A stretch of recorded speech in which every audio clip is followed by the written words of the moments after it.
The plastic nativity scene. How we sell guilt and redemption on installments. Slogan. The annual redemption launch. Use spent? It's the millennial tradition of easing conscience with luxury goods and installments as far as the eye can see. The consumption of faith and the profit of the symbol. Ugh, Christmas, the pure meaning of the Christian faith. My dear lamb, the only purity that interests me is the profit margin on the plastic pine tree. Christmas is not about a baby in a manger. It is about the annual peak of indebtedness of an entire civilization that desperately needs a moral reset. The magic is the glare of LED lights covering human misery and the maxed-out overdraft. This season is our emotional tax haven. Our product is, in fact, forgiveness. We sell the illusion that an entire year of mediocrity, envy, and selfishness can be magically cleansed with a well-written Christmas card and expensive, tasteless gifts. Christian faith is the perfect anchor for this operation. It creates the guilt, the inherent sin of the human condition, and sells the solution, redemption, all in a red and green package. It is the most efficient consumption cycle in history, perpetuated by ritualistic ignorance. The target audience is the vast mass of guilty sentimentalists. They are individuals who, for 11 months, were selfish and mediocre, but who need to prove that they are good, especially to their children, their social circles, and most importantly, to the idealized version of themselves. The vulnerability we exploit is the fear of social insufficiency. They fear not giving the right gift, not having the ideal table, not feeling the magic. Their ignorance is blatant. They think they are celebrating a birth. In reality, they are paying the price for their own inability to deal with reality. The Chronicle of Persuasion. The engineering of forced sentiment. The conscience fine-tuning tactic we use in Santa hypocrisy, nobody's land, is the emotional siege. It is a bombardment of facade charity, family, and nostalgia that hits the collective unconscious like a hammer and the family budget like a shredder.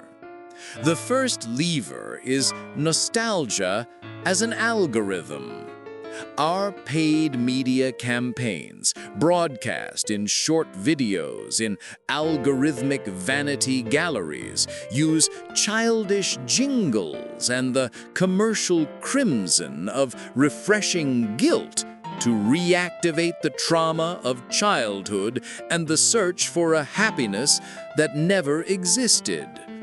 The pieces are melodramatic, focusing on the pathetic desire to be a child again, a desire that can only be appeased by buying toys for others.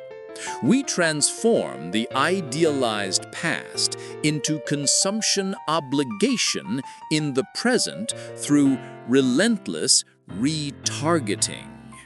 Next, we have Santa Claus, the collection manager. He is the most cynical figure in our arsenal. He is not a symbol of generosity, but the auditor of the who was good or at least spent a lot list. He transforms the act of giving into a transaction based on capitalist merit. This forces parents like Mr. Justin Enough, a generic professional from Avenue of Measure, to spend what they don't have to prove that their children, and by extension themselves, are worthy. He is the moral authority hook covertly forcing consumption. The pinnacle is the perfect gift effect, the addiction of envy. Black Friday sells the useful. Christmas sells the unnecessary and expensive. Our campaigns instruct influencers from New Rich Borough to focus on the packaging and the emotional shock of the delivery, not the product. The item is irrelevant. What matters is the performance of generosity. We encourage the posting of unboxing videos and the public display of abundance. Envy of the neighbor, the co-worker, becomes the silent and renewable fuel for our success. To close the cycle, in comes facade charity, our instant indulgence. We frantically promote donation campaigns, ensuring the consumer buys an expensive, useless gift and then donates the laughable sum of $5 to any cause. This is not altruism, it is guilt lubricant. Charity is the moral seal of approval that allows the client to spend fortunes on themselves and their family without remorse, feeling magically like a better person for a ridiculously low price. Christmas is the ultimate proof that humanity is a creature of routine and illusion. They know deep down that the pure meaning of faith cannot be bought. But the temptation to try to buy it, or at least the symbol of it, is irresistible. This is the beauty of our operation, the predictability of the Lamb. Just ring the bell of seasonal repentance, and they run, breathless, to exchange the little financial dignity they have left for objects that will be discarded in January, forgotten, and without any sentimental value. It is an endless cycle of debt, purchased forgiveness, and restart.